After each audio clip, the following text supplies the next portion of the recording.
Good morning, everyone. Welcome to chapel at Fountain Street Church this morning. It's a beautiful day to be alive. I invite you to just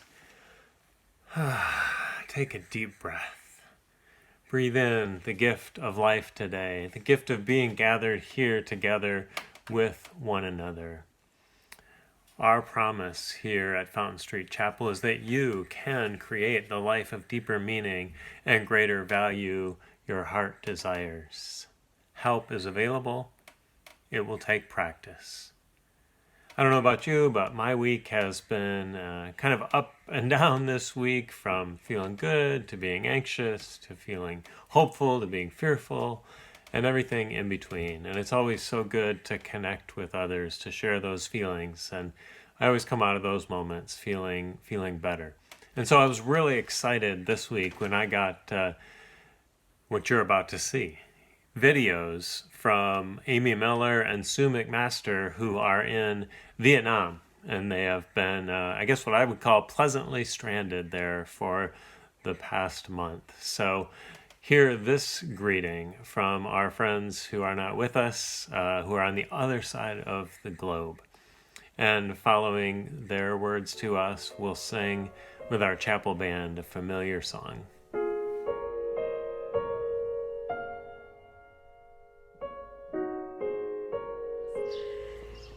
Here we are. Hello, Susan. Hello, Amy. Hello, folks at home. Hey, hi, everybody at Fountain Street Church, and particularly our small community at the 9:30 service. We miss you. We are here in Vietnam, but I don't know that we would call it stuck in Vietnam, would we? We were Kismet. What's that? Kismet, I think she meant to say. Yeah, something like that. Say more about that. Well, we didn't know this was going to happen to us. None of us knew this was going to happen, and we are fortunate. But if we weren't fortunate, we'd still try and celebrate. Got that? Such words of wisdom here. This is like Laverne and Shirley do a video. I'm sorry. First of all, one of the things I want to give it a little context, if that's okay. Susan and I, met in 2005 in the basement of Fountain Street Church, taking. I think it was upstairs. Okay, well, this is where this is where all of the conflict is going to start. I think it was downstairs. She thinks it was upstairs. But regardless, it was at Fountain Street Church, and we were taking a class called Voluntary Simplicity. Thank you, Dolly Lutz. Dolly Lutz was one of the leaders. Kat was in it too, wasn't she? She might have been, but yeah. I'm not sure. Anyway, life-changing. For this class, I think we are so grateful. If we look back over the last 16 years at our lives, we've traveled ever since we took that class because we changed everything we were doing in many ways. Well, she was already perfect. I had a lot of changing to do. More about that later. But anyway, say a little bit about that class, Susan. We have a totally different perspective of what happened 15 years ago. But, it's Fountain Street Church is great. There's always cool stuff happening and helping us to grow. And so the focus was simplicity, and we are living simply now. We never know what tomorrow holds. We're settled in one place for 3 or 4 weeks, and we thought life was perfect, and then that was all disrupted. We had to leave, and we came to this little farm, and its transition is not easy. I resist always. And yet, when you look around you, there's so much to be thankful for. Yeah, there's construction sounds, and yeah, there's bugs, and the birds poop, and that's life. But that's so rich. I think I'll write a haiku. Anyway. Okay. We actually, the day before they shut down the country, we managed to, because of 2 friends that we had met in a homestay, we managed to slide into what was a retreat center and they quickly converted it to like a community, Communal living. like a co-op, a shared living facility, where 12 visitors from all over the globe. 14 of us. Well, there are 14, including the owners. I'm Babies. sorry. See, this is going to go on all the time. Anyway, we managed to slide in, and then they shut the country down. That's after our flights were canceled, and we had to extend our visas, and our passports had to go to the immigration. Complicated. Life is all complicated. But the point is, we landed with 12 people that we didn't know in a community, a beautiful historic space we're in Hoi An, Vietnam, by the way, and It's a lovely little resort town, famous for the lanterns. And we had 5 cases of corona here in the beginning, back in March, and we've had nothing since. The whole country of 100 million people, we've had under 300 cases. It is I say, is this a communist country? And they say, well, we call it a one-party country. But whatever, there's a leader, and it's a social republic do is with what their they ass. have on the flag. But And say more. so they know COVID is not major here. We all wear our masks. We all do social distancing. The businesses and schools were closed down, but they nipped it in the bud. And so we're in a very safe place. Most importantly, they tracked every tourist. 2 apps that they put us on. Here we go. So, do not answer that phone. We're in the middle of a video. We'll call you back. I'll call you later, Josh. Bye. They tracked every tourist at the airport. They put people in quarantine. At one point, they had 45,000 people in military bases, tourists mostly. And they paid for everybody's lodging and food. And all they those tested. And it has been, I think, the most the most heartfelt thing I can say about it is it's been a real learning experience to watch how the people in Vietnam have complied and followed the guidelines, the strict guidelines, and literally within 3 weeks, 4 weeks, how long were we in quarantine? Three weeks, they're back opening up the country because they've kept the numbers. Except for the 2 big cities where they're putting all their resources. We've had maybe 2 cases in the last 10 days. It's 2 new cases. It's amazing. Nobody's died, and 80% of the people have recovered. So 100 million approximately in the country. They've had less than 300 total cases, no deaths. Very strict guidelines. But I hate to talk about that because in Michigan now I understand the curve. I mean, it was big in Detroit and now it's coming into Grand Rapids. Debbie said this morning that the cases are increasing in Grand Rapids. And so, what is your wisdom for that when you're in the middle of the... I think I'm going to cry. You all know I'm a crier, but... And I'll laugh about it. I'll laugh at She'll it when laugh. she's crying. You'll make fun of it.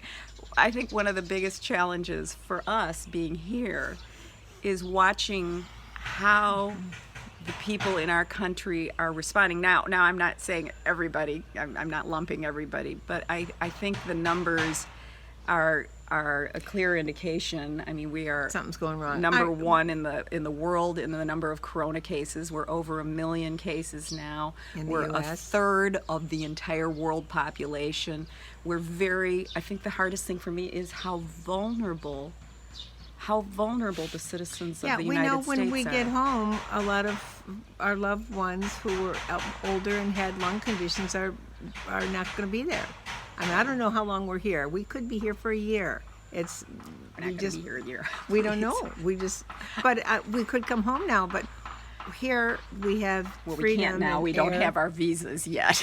We're waiting those to come back, and then we need a flight. There are flights home on the 3rd and the 10th of May, but it's too soon to go home. There's still too much. For tens of thousands of dollars. You going to buy my ticket?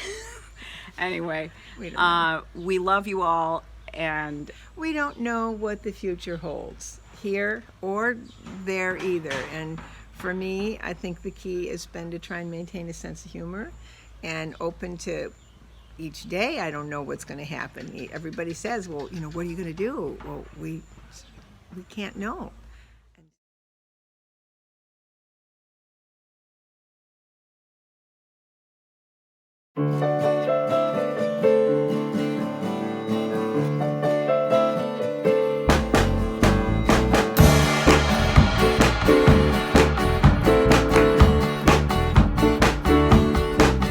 Well, I don't know why I came here tonight. I got the feeling that something ain't right. I'm so scared in case I fall off my chair, and I'm wondering how I'll get down the stairs. Clowns to the left of me, jokers to the right. Here I am, stuck in the middle with you. Yes, I'm stuck in the middle with you, and I'm wondering what it is I should do. It's so hard to keep a smile from my face. Lose control, yeah, I'm all over the place. Clowns to the left of me, jokers to the right. Here I am, stuck in the middle with you. Well, you started out with nothing, and you're proud that you're a something man. And your friends, they all come crawling, slap you on the back and say, please, please.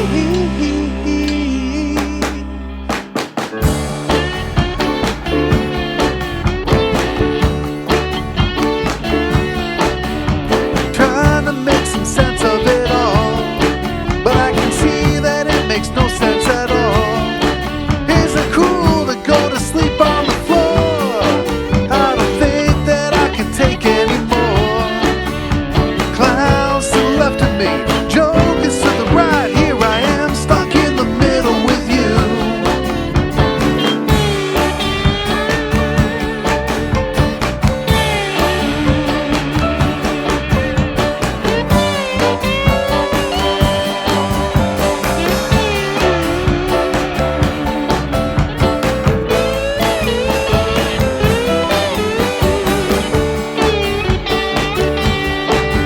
Well, you started out with nothing, and you're proud that you're a something man. And your friends, they all come crawling, slap you on the back and say, please, please.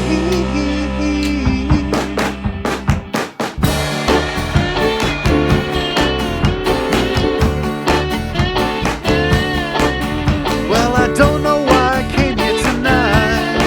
I got the feeling that something ain't right. I'm so scared in case I fall off my chair, and I'm wondering how I'll get down the stairs. Clowns to the left of me, jokers to the right. Here I am, stuck in the middle with you. Yes, I'm stuck in the middle with you. Stuck in the middle with you. Here I am, stuck in the middle with you.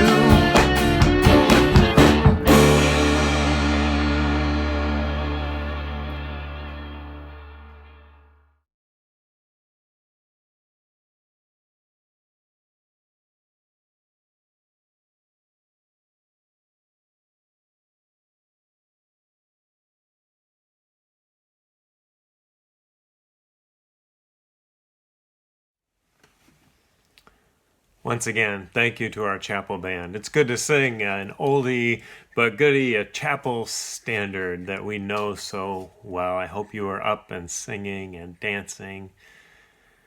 And now we come to the time when we light our candles of remembering and keeping. I'm not going to talk a lot about remembering and keeping today, but I'm going to invite us in the quiet to remember those who have died from the coronavirus around the world and here in the United States and in Michigan, and maybe even some people we know. It has now taken the lives in the United States of more people than lost their lives in the Vietnam War.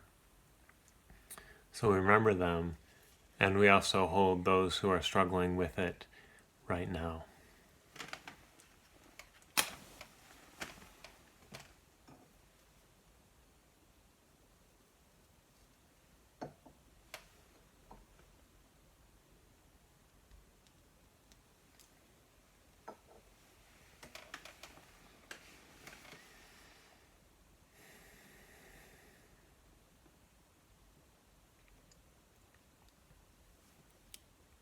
hear the poem Fear by Khalil Gibran. It is said that before entering the sea, a river trembles with fear. She looks back at the path she has traveled from the peaks of the mountains and the long, winding road crossing forests and villages. And in front of her, she sees an ocean so vast that to enter there seems nothing more than to disappear forever. But there is no other way. The river cannot go back. Nobody can go back. To go back is impossible in existence. The river needs to take the risk of entering the ocean, because only then will fear disappear. Because that's where the river will know. It's not about disappearing into the ocean, but of becoming the ocean.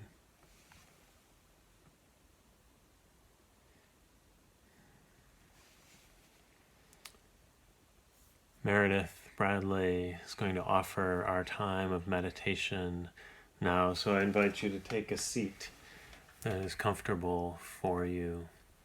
And following the meditation, we'll take our offering, an opportunity for us to offer our lives to our community. Half of the money that is collected goes out into our community and into helping all of humanity across the world and across our city. And the other half goes to our investment in this community of Fountain Street Church. It goes to freeing the mind, growing the soul, changing the world. So I invite you to please consider giving generously if you're able. Use the text to give number on the screen, the website donation, or send a mail or send a check in the mail. Thank you for all that you do, for all that you give to make Fountain Street Church and our community what it is.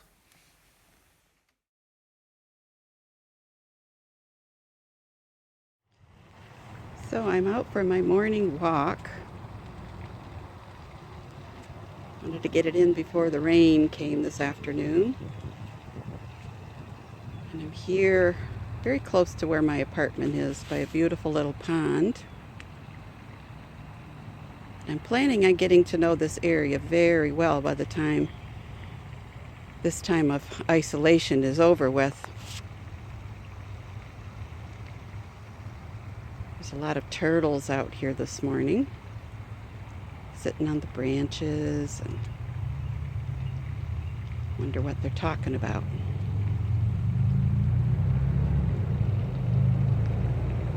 And right over there are a couple geese. They've got their new little ones swimming with them.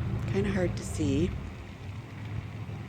Little fuzzy yellow things heading to the shore now. There they go.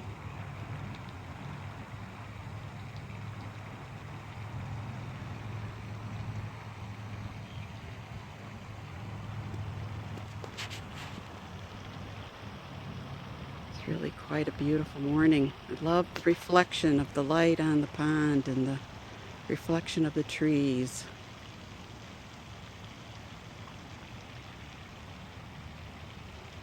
I could turn behind me. In this area, there's many deer.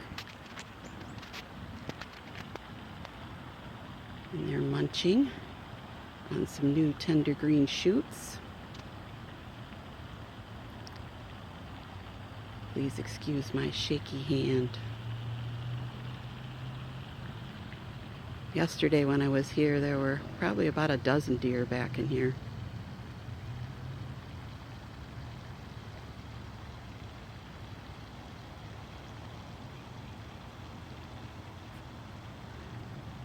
Signs of new life emerging.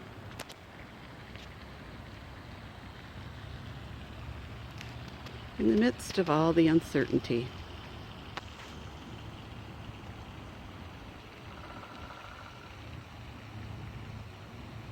think I'm going to call this time of isolation for me swimming in the uncertainty.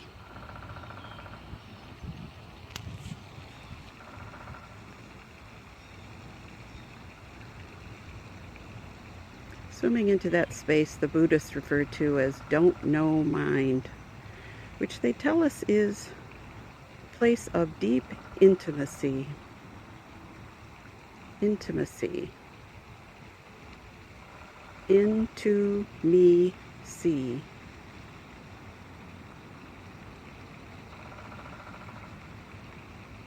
And I'm grateful for this time of into me see.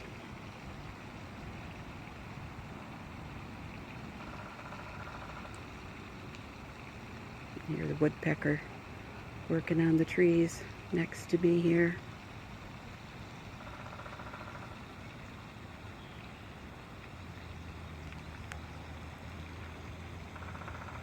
There's the geese over there with their little ones. Try to zoom in.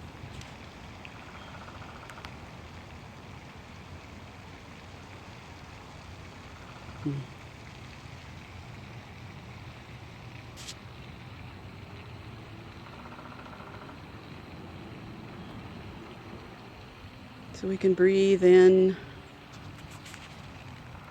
peace and the stillness, the beautiful sounds that just float up in that stillness.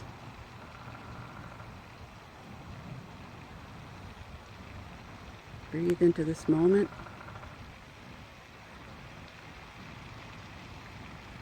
Breathe into the intimacy.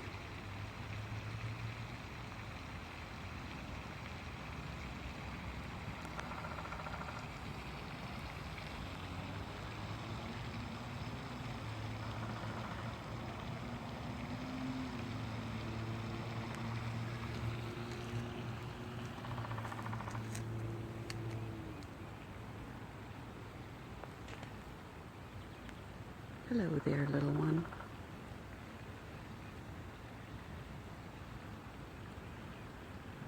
Yeah, hello.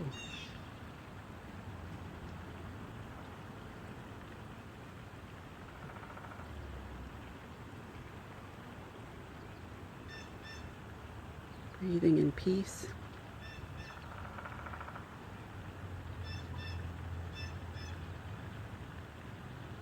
Breathing out love.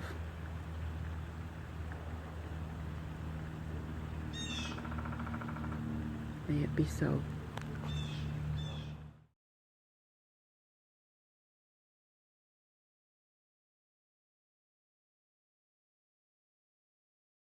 Oh, I won't be afraid. No, I won't be afraid.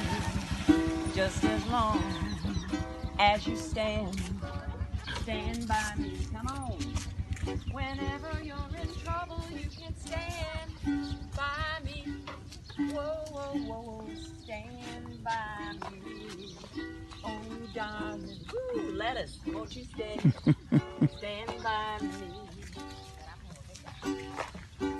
When the sky that we look upon should tumble and fall, and the mountains seem to tumble to the sea. Look at that. Oh, I won't, baby, let us Sing to your be kids. afraid. Hello. No, Xin chào. I won't shed a tear just as long as you stand by me. You can stand by me. Whoa, whoa, whoa, whoa, stand by me. Oh, darling, won't you stand by me?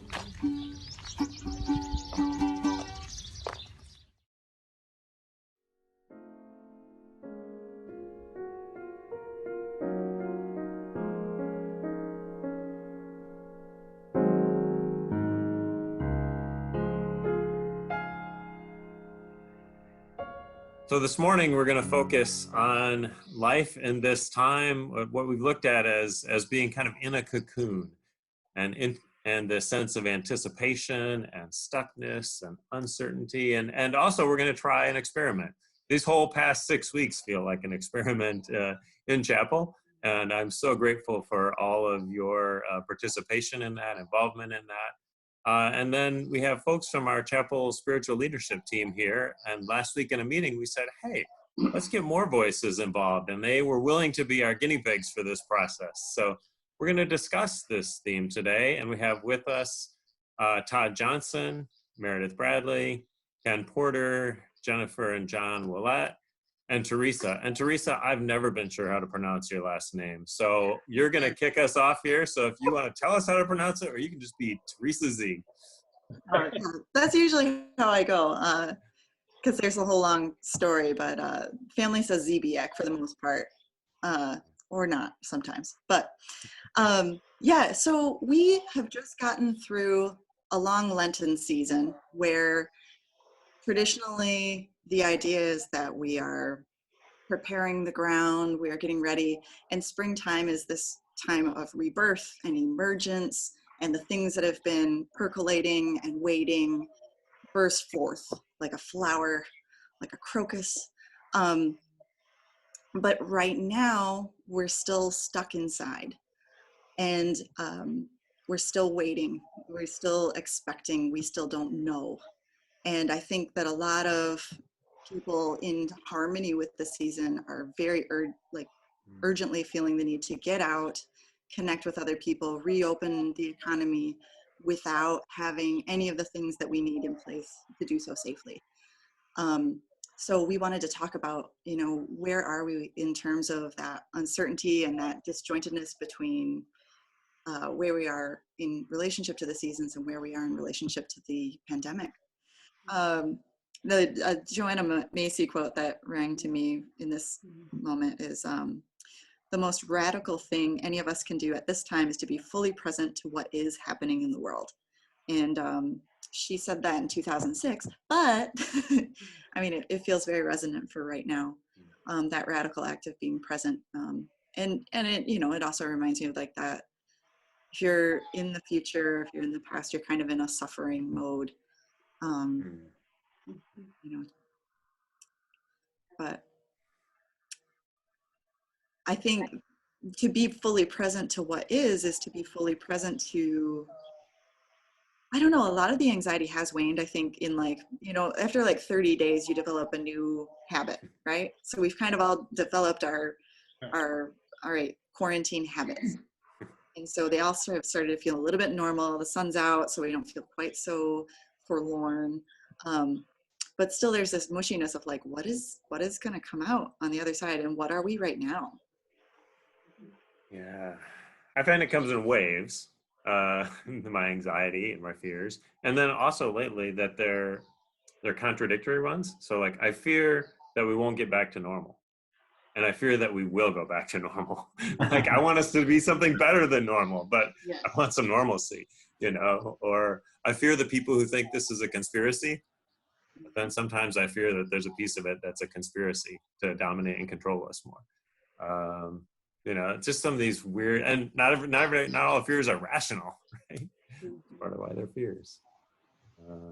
Yeah. I think for me, it's been the longest period of time in my life that I've really sat with this idea of my own mortality. I mean, I've had brushes with that a couple times, losing loved ones. I had a health scare when Joel was 4 years old. That was, it was scary at the time. It turned out okay. This has felt for me, and how interesting for the person who worked in hospice and palliative care during their career, where death was in front of me almost all the time. But this has felt to be such a deeply personal experience with, yeah, I could die from this. I redid my advanced directives. And so in some levels, it's been an extremely fruitful period of time for me spiritually. I feel like things have opened up in ways they never did before. on the other hand, the fear of my own death, of many people I love death, of that going on, and I don't think this is going to end for a long time. Can be exhausting. And so Joanna Macy's, to stay present to the moment, that's the only respite you can find, for me, that I can find in that, is those moments of just pure joy. When I'm outside, when I see a deer, when I see the turtles in my pond, and my heart just feels full in that moment. That's what redeems it. And if that's how I have to live the rest of my life,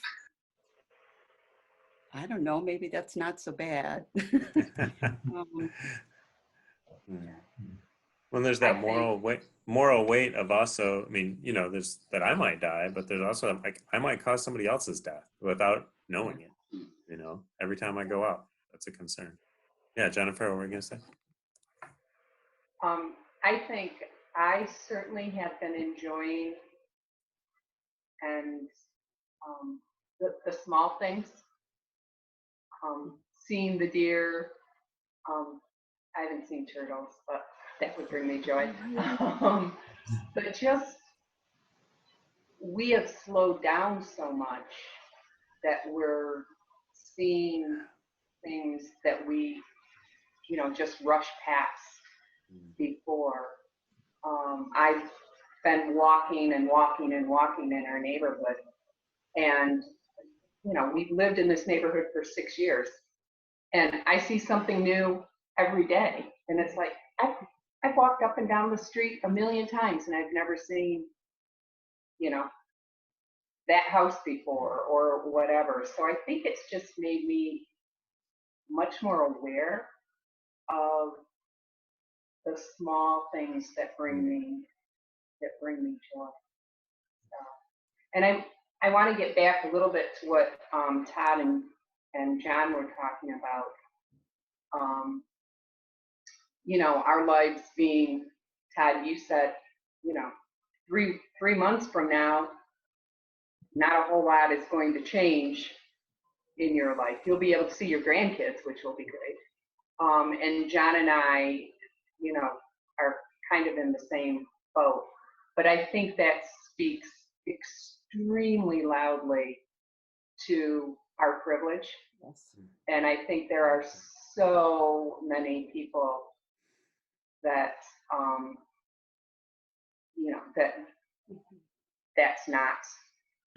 that's not the case. I mean, I think that really speaks loudly to our privilege. I just felt like I had to say that. Yeah. Well, and I guess, that's a part of my hope for the not returning to normal, is that we'll be in a society where, a 1, 2, 3 month economic downturn and big health crisis won't put so many people at peril, and especially those who are on the margins or don't have as many privileges or who have been oppressed throughout our country's history. We've invoked Joanna Macy's name. She talks about the great unraveling and also the great turning to describe what she says is the essential adventure of our time, the shift from an industrial growth society, late stage capitalism, some might call it, that is consuming the planet, to a life-sustaining civilization. Boy, I wish that was true, but I don't buy it. I think about that all the time. A lot of us are like, yeah, we're going to work on this. And a lot of people are just like, I hope society doesn't collapse. I like it. No, but you look at you look at the stock market, you look at economics, everything is going back. Those of us who are rich, who are privileged, we're going to get our share the first. We're going to be the first ones. We're protected. And I just don't think that we're going to do that retrospective thinking and then saying, yeah, let's make things different. Andy, I'd love to believe that's true, but I got a feeling that, the privileged will be the privileged, and they're going, damn it, I want that back. I want it right now. And yeah, then let's talk. When Biden gets elected, yeah, then we may do something. But I hope I'm wrong. Honestly, I wish I'm wrong, but I'm so convinced that it's going to go back to the status quo. Yeah. One thing I've noticed though is the spirit of generosity that has occurred immediately, and it's so profoundly different than the capitalist ethos that we've been living in, and it kind of pulls the curtain on the necessity of that. I don't know if it's what's the word I want? It pulls the curtain back on this idea that we have to hoard our resources and trade them value for value, and that my hours are worth more than your hours, or vice versa. And instead, it's just like, we have these resources, let's move them where they need to go. And I think that, you know, especially with what's happening to the hospitals right now, this idea that we need them more than ever and they can't afford to run because of the thing we need them to do, like that, I think is going to profoundly change the way that we do medical care in this country. We won't be able to go on if we don't change. Hope that changes. Let's hope that changes the way we do medical care. It has to. But we have to all find our voices. I mean, we can't lose our voices when this is over. What does that mean when this is over? I do think the tide can turn. Is everybody gonna come out of this and say, oh yeah, let's just all change it? No, there's gonna be a lot of people that are gonna want to resist that and go back to the way it was before. But I feel like I've been changed, and I'm hopeful that will be a permanent change, that it won't be something I can let go of easily this time. That, you know, like Teresa, I love that the curtain's been pulled. I think a lot of things that were hidden have been exposed, and I don't think they can be covered up again. At least not for everybody. Yeah. Ken, you've been trying to get in there a little bit. What's going on? Yeah, I was going to say, Andy, you sent this group that piece, I don't remember who the author was, about the butterfly and the imaginal cell, how a caterpillar goes into this cocoon or chrysalis and then just basically turns to mush. But in the mush is these imaginal cells or imaginal discs which contain the genetic information to create a butterfly.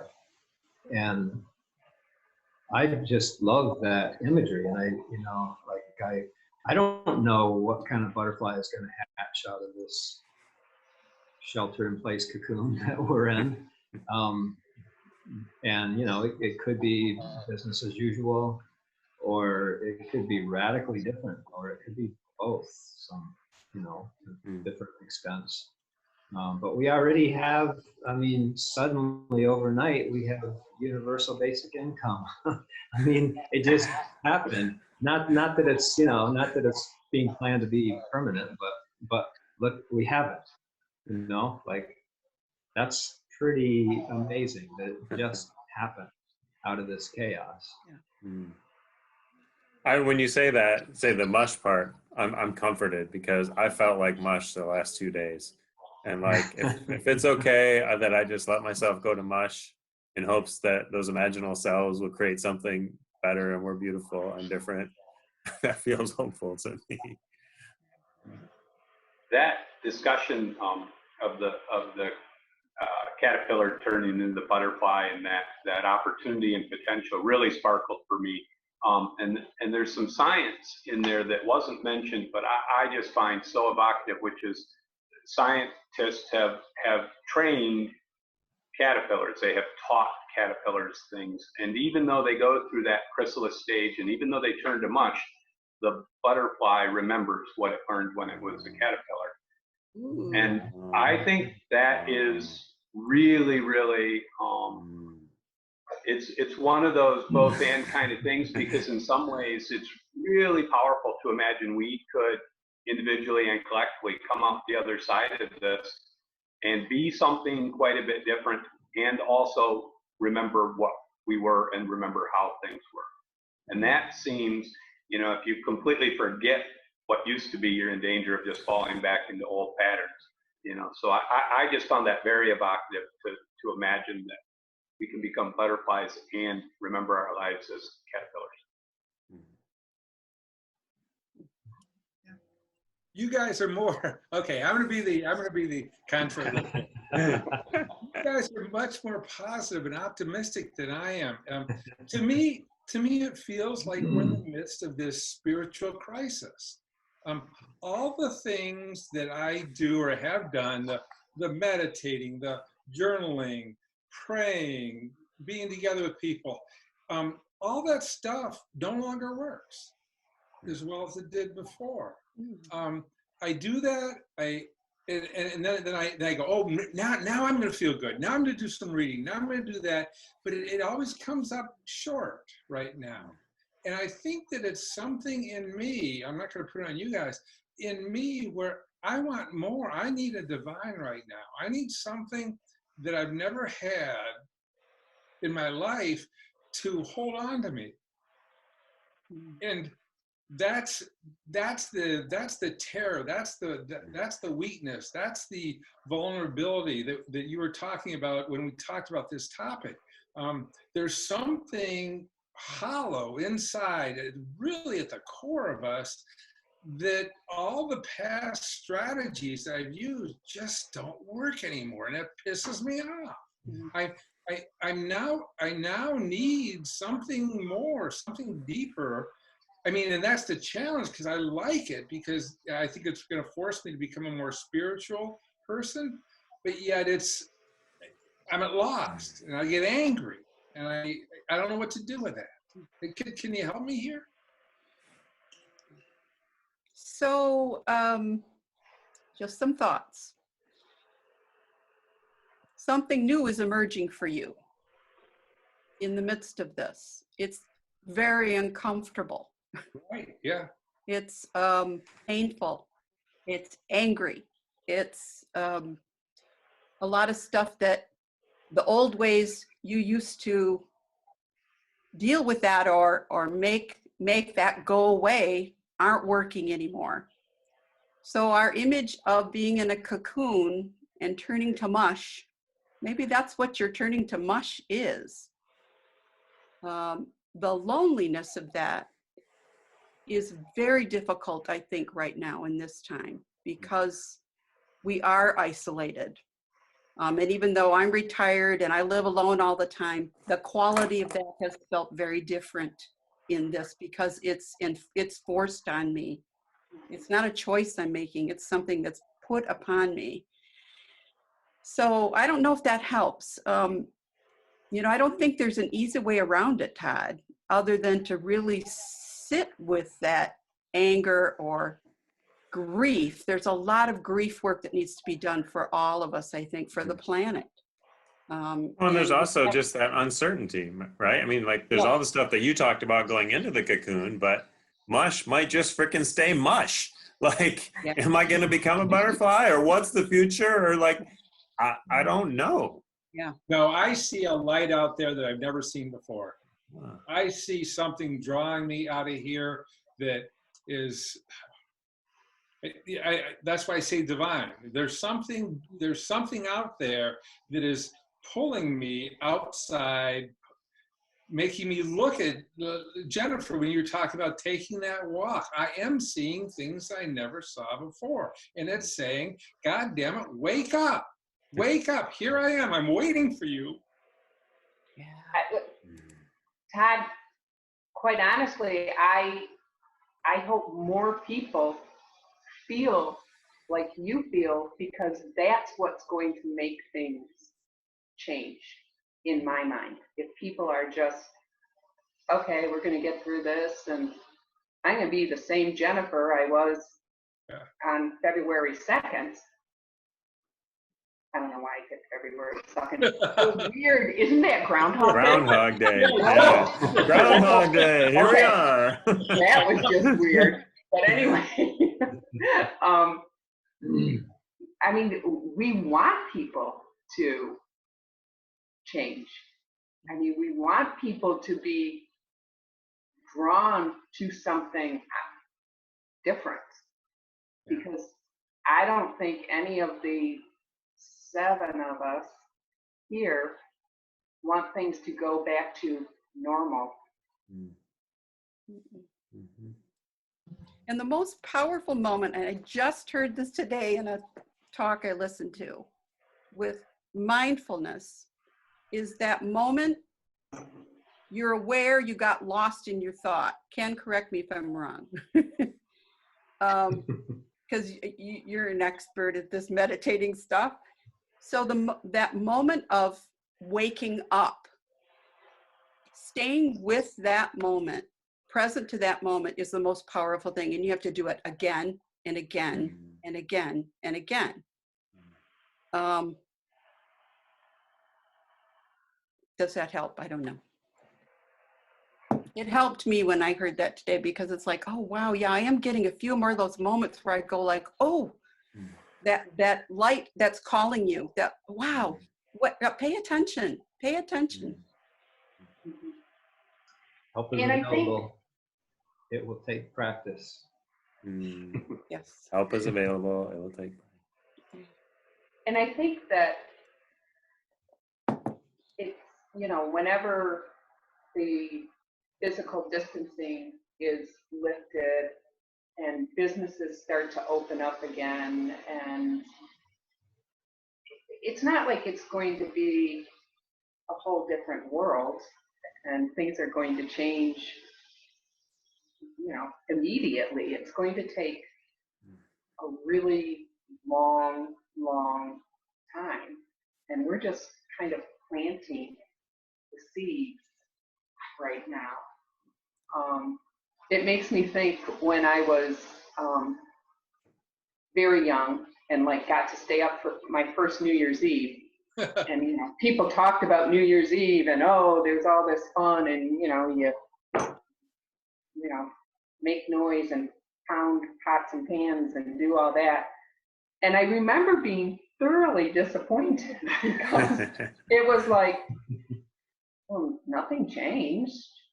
I mean, nothing changed at all, and it's not going to be a totally new world when we go back. It's going to be very, very small changes. And maybe, this is just occurring to me, when I'm taking those walks and I'm seeing things in the neighborhood that I've never seen before, maybe that's my training to see the small changes that we're making in society, to be able to notice those. I don't know. I'm privileged to be with our family. All 4 of us are here in the home, and I'm an extreme introvert, and so sometimes it's really hard for me. But one of the things I'm appreciating is that we're not so busy at nights. We're all doing our work during the day, but at nights we're pretty much all here, and so we're playing card games and ping pong and watching television and eating together, and that's something I want to hold on to, and I want to continue. As I think about what are some changes that that I'm noticing and I want to hold on to and that I can affect. Teresa, Yeah, I think this is all really lovely. And one thing I want to kind of shine a spotlight on is how short relatively this has been, compared to other major events in world history. So far, we've only been at this, month and a half, 6 weeks. Things that have been world changing have been devastating for much longer periods of time. And we don't know how long this could go on. And we don't really, I think getting edgy right now is or expecting a big transformation right now it kind of speaks to how fast our entire culture is, and maybe we'll be lucky and like the world will just echo how fast everything is anyway. But I mean, this could go on for a very long time. And I think having some of those grounding practices that you guys are talking about, or that we've been using, or new ones, will be very important as we continue to, like, you know, think that we're out of the woods. You know, every spring we think we're gonna, like, you know, all right, we're done, like, and it's like all these false alarms, or And it snows again. Yeah, that's funny, Teresa, because I don't know if you heard on the news today, but some scientists at Oxford have come up with a vaccine, and it's been tested now, I think in Denver or someplace, on some monkeys with positive results. And I was going, whoa, really? I mean, maybe we've got the vaccine? And then I was going, no, don't let it happen yet. Good. Want it to happen? I was, I go, come on. Throughout the world, and like maybe we will come up with some collaboration as well. Yeah, but I was saying, what are you thinking? But there's part of me that is sort of enjoying this introspective time, this time of talking among the, you know, the six of us, and what if we do find that vaccine, that magic, and bang, we're out of it. I don't want that to happen. I don't want to lose this cherished time without something happening to me to change me, to make me a better person. Well, the good news, to go back to that spring metaphor, is that spring goes for a while and some things blossom, and summer comes and more things blossom, and fall comes and winter comes, and we're back at it again. And so to remember that time, our connection to the earth and everything that is, and importantly to one another, is so important. And so I thank each of you for being here and sharing your lives in this moment with everyone. We're going to do this for a couple more weeks. And so if you're interested in being one of our panelists here in a couple weeks, watch for the email coming out and respond to that. And we'd love to have you join us. Thank you all. Any final words you want to say, or just wave goodbye? Bye-bye. All right. Thanks.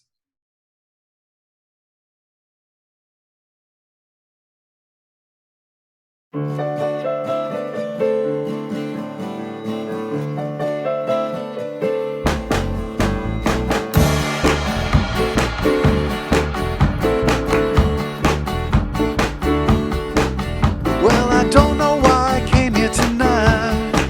I got the feeling that something ain't right.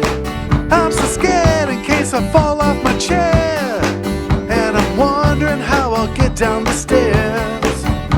Clowns to the left of me, jokers to the right. Here I am, stuck in the middle with you. Yes, I'm stuck in the middle with you, and I'm wondering what it is I should do. It's so hard to keep a smile from my face. Losing control, yeah, I'm all over the place. Clowns to the left of me, jokers to the right. Here I am, stuck in the middle with you. Well, you started out with nothing, and you're proud that you're a something man.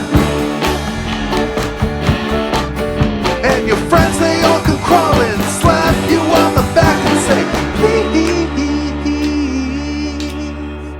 please.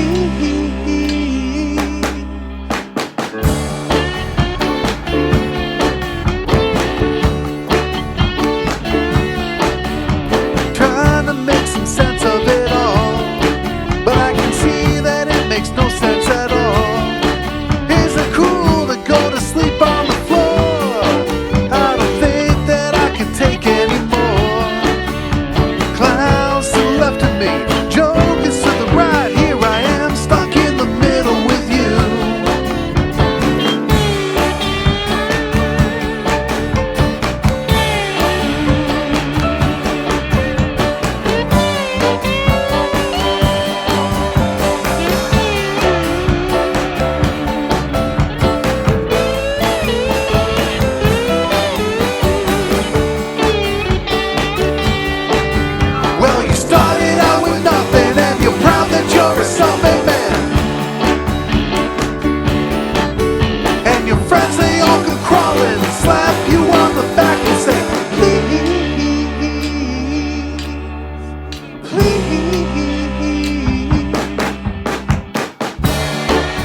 Well, friends, I hope you feel a little less stuck today, a little more hopeful, a little more connected. Martin Luther King Jr. said, "Only when it's dark enough can you see the stars." And I hope that you are taking the opportunity to see those stars, to appreciate them in your own life and around you. I hope you know that you are loved and cared for, and that help is available. If you are in need of assistance of any kind, please reach out to me or to Fountain Street Church and to our chapel community. And right now, I invite you even just to imagine that you're in chapel and that you're greeting someone before, after, during the service in a way that would feel normal and natural to you, whether that's a handshake, a hug, a kiss, meeting eye to eye, or words you speak. Imagine that. Feel that coming from the others gathered here today now. Feel yourself offering that to those of us who are here. Join us in the Zoom conversation, coffee time afterwards if you like. Find that link in the chat here or on the Facebook group page, or message me for it, or in this week's email. Our final word is going to come also from across the globe as Amy Miller and Sue McMaster send us on our way. Go, friends, in peace and in love. Is there anything else you'd like to say that you forgot? Bye. I'd like to say, first of all, we're in deficit. Hoi I'm An, Vietnam, which is probably, it's an ocean city, it's a river city, it's an UNESCO World Heritage Site. It's one of the most beautiful places in the world, and the temperature has been phenomenal. A little hot. And For her, that's because she hasn't acclimated. But the food is so gorgeous. The markets are The people simple. are great. The people Oh my gosh. are You know, we're in kind Vietnam, you and know that old primarily Vietnam- Buddhist, but Yeah, that old Vietnam War thing. They they forgive call us. it the American War, by the Yeah, way. they do, They but- have forgiven us. We just keep meeting more and more kind, gentle, beautiful, wonderful people of all nationalities. Yeah. We're in a community now where we have some Vietnamese who are connected to their community and looking after us. We'd lived for 3 weeks without really a Vietnamese connection except for the cleaning ladies. Yeah. The birds are singing and the roosters are crowing. So The garden is growing. one day and- at a time. But you know, at home, those good things are happening too. There's still things growing and birds are singing. And I believe that you can get out to the parks and the trails and the beach. You just maintain your social distance. Seems like my friends at home are staying cooped up indoors. And here they recommend that you're out Get in outside. sunshine every day. Look up. Exercise. This is what the government tells you. Exercise, sunshine, healthy food, good rest. That's what the government here is promoting. Kind of a good thing. Don't drink the bleach. All right. Bye.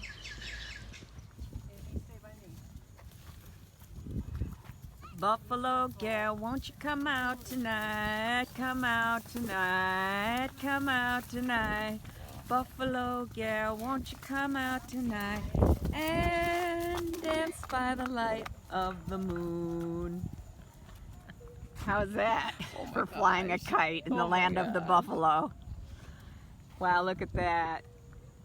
Let's go fly a kite. Wow.